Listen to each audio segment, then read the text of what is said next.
Welcome to Inside the Heat. I am Jason Jackson. For this episode, we focus in on the Miami Heat's rebounding, shot-blocking, lob-catching championship dynamo, Chris Andersen. But before the hair gel and most of the tattoos, Andersen had another passion alongside basketball, so we asked him to meet us here at Fort Lauderdale Archers to tell us all about it.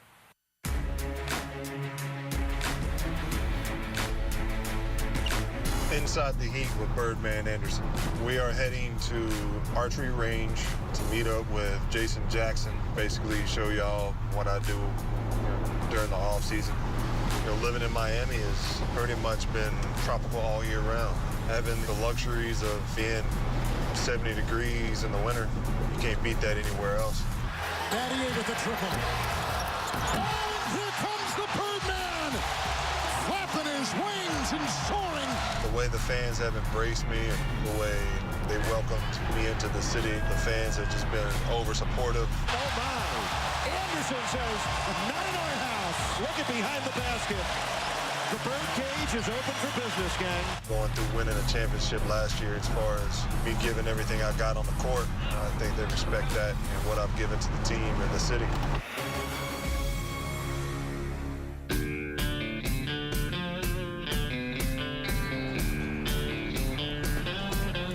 Hey, appreciate you. Bird, Hey. thank you for your first edition of Inside the Heat. Growing up in Iowa, Texas, you developed this love of hunting and outdoors. Kind of walk us through the early stages of your introduction to that. The earliest part of learning, the outdoor hunting skills is being a part of a country town. When I was part of our ag class was learning how to use bows and arrows. Not your standard city living. No, not Right at there. all. It's part of our country culture. Paint a picture of the small town for us. It was pretty much 2 highways and Stopping a off. couple of country stores, a couple of little restaurant places, and that's it. You got the small Feed town. store, got a feed store. Gotta have a Gotta feed have store. a feed Come store on because now. there's a lot of cattle raised out there.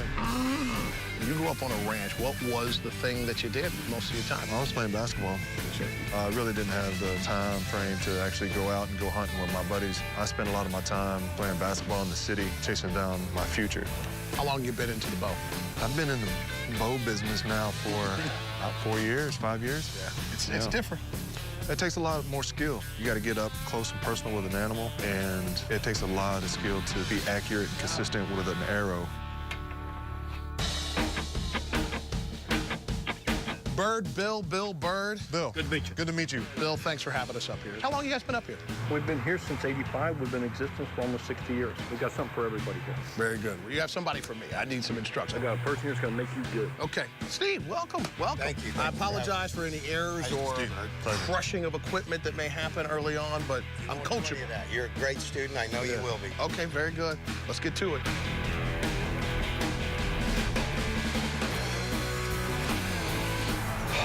Smells like a bullseye. All right, here you go, Jason. All This is right. what you're going to be using Got my today. school colors. Come on, shooter. On here.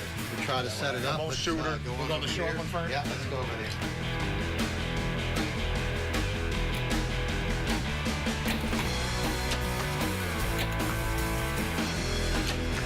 My first time shooting with a beard. Help you? We should let people know this is not easy. No, it's not. It's all about right there. Wait, we don't want that. Keep aiming, keep aiming, keep aiming, keep aiming. Pull the trigger. Good shot. Why don't I see it? It's down low. It's pretty close to a bullseye. It's pretty close. Yeah, it's not a bullseye. So in 4 years, I got something to look forward to.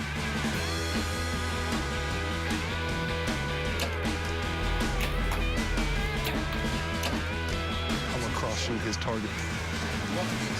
Make him think he shot something.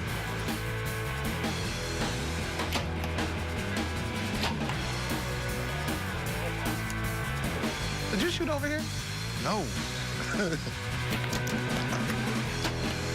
Let it fly. Hey now. Clear. And let's roll. That means he wants to go and brag. Ooh, you got one in the bullseye. Oh, it wait, there? no. Wait, that's mine.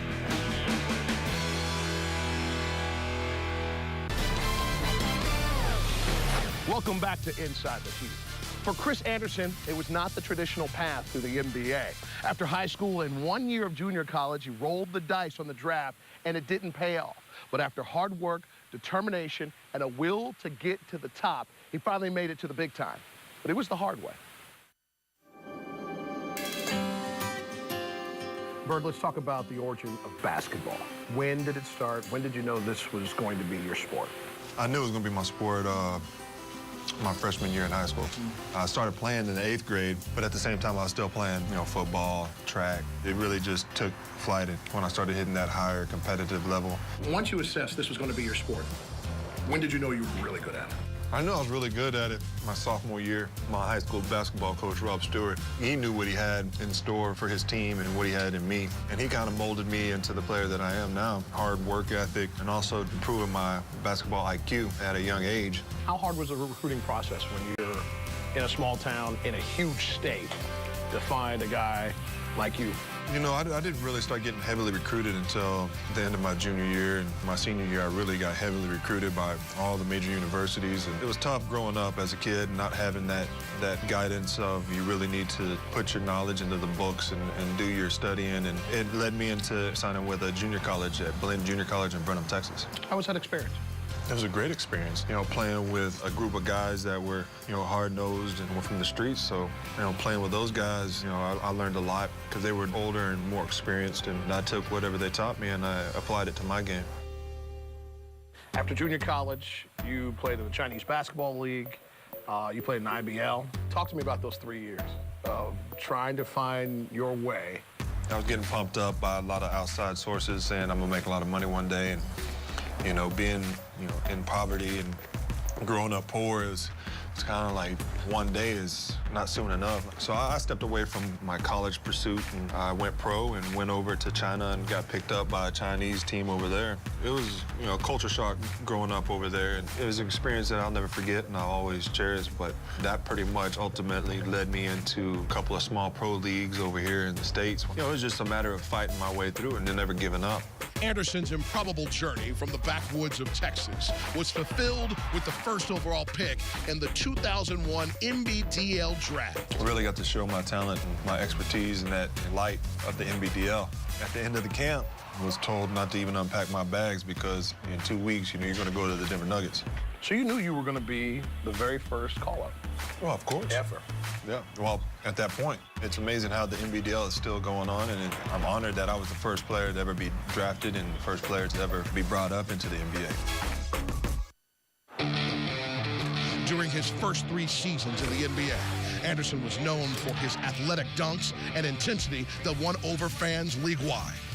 He was a player who didn't see a lot of minutes, but was becoming a top rebounder and shot blocker.